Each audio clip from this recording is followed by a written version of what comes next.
আসসালামু আলাইকুম রহমতুল্লাহ। সবাই কেমন আছেন? আশা করি ভালো আছেন। আলহামদুলিল্লাহ আমিও ভালো আছি।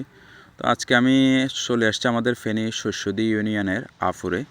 তো এখানে আলামিন মৎস্য হ্যাচারি, যেটার মাধ্যমে আমরা কার্ভ জাতীয় যত মাছ আছে এগুলা উনি ডিম থেকেও উৎপাদন করে থাকে। তো আমরা ডিম পোনাগুলো নিয়ে আমাদের পুকুরে চাষবাস করি আর কি। তো এখানে যে পুকুরগুলা দেখাচ্ছে, এই পুকুরগুলা হচ্ছে আসলে উনি এখানে ব্রুড মাছ চাষ করে। এখান থেকে উনি অক্সিজেনের মাধ্যমে এরপরে উনি ইনজেকশন হরমোন ফুশিং করে এখান থেকে উনি ডিম ফোনা উৎপাদন করে থাকেন।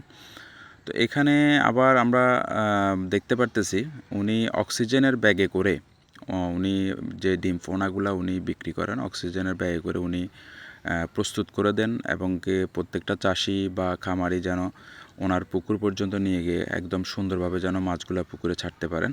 তো ওই হিসাবে উনি এটাকে একদম প্রস্তুত করে দেন। তো আমরা আস্তে আস্তে আরও সামনের দিকে যাব, যেখানে আমাদের আসলে মূল কার্যক্রম উনি কীভাবে হ্যাচিং করে উনি বাজারজাত করেন বা একদম একদম মাঠ পর্যায়ে চাষিদের হাতে তুলে দেন, এটা আমরা দেখব। তো আমি আস্তে আস্তে সামনের দিকে এগোচ্ছি। এখানে দেখতে পারতেছেন যে সামনে অনেকগুলা নেটের জালে দিয়ে উনি রাখছেন। এখানে উনি ডিমগুলা নিয়ে প্রথমে ডিমগুলা এখানে উনি দিয়ে থাকেন।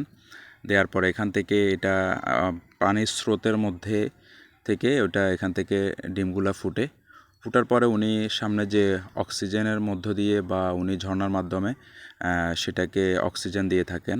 আমি সামনের দিকে যাচ্ছি, দেখাচ্ছি। উনি অনেকগুলো হাউস রাখছেন। ওই হাউসগুলোর মধ্যে একটাতে এক জাতীয় মাছ রাখছেন, কোনোটাতে কার্ফু, কোনোটাতে ব্রিগেড, কোনোটাতে সিলভার কাপ, কাতল, এভাবে করে রেখে ওগুলোর মধ্যে ঝর্ণা দিয়ে উনি অক্সিজেন দিচ্ছেন।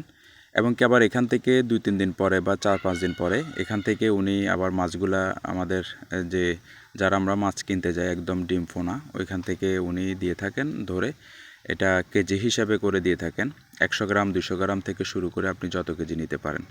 তো এভাবে উনি এভাবে প্রত্যেকটা চাষিকে এভাবে দিয়ে থাকেন।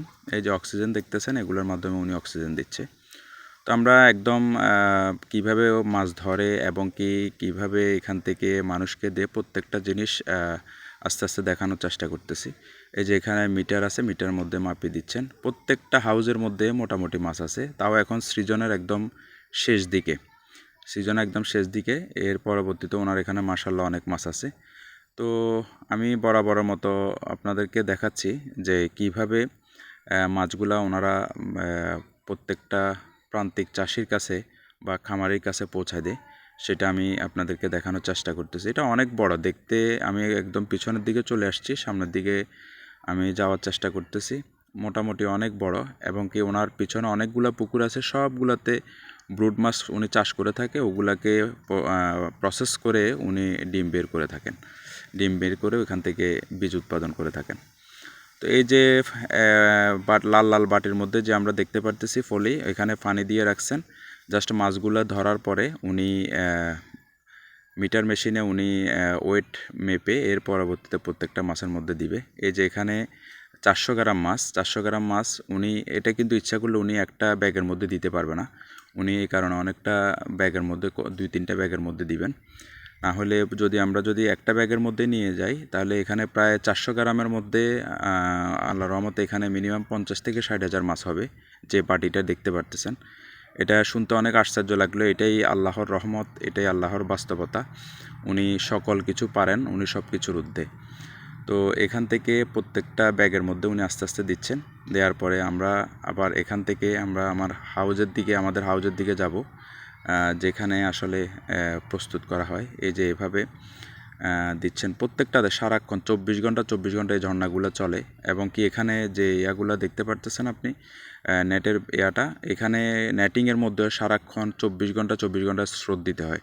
ডিমগুলা পানি যেরকম ফুটে, গরম পানি যেরকম ফুটে, এরকম আস্তে আস্তে স্রোত দিয়ে এগুলাকে আস্তে আস্তে লাড়াচাড়া হওয়ার পরে এগুলো অটোমেটিকলি একটা পর্যায়ে সেটা ফুটে যায়। ফুটার পরে হাউজের মধ্যে দিয়ে উনি বিক্রি করে। তো ঠিক আছে, সবাই ভালো থাকবেন। আসসালামু আলাইকুম রহমতুল্লাহ। আমার জন্য দোয়া করবেন।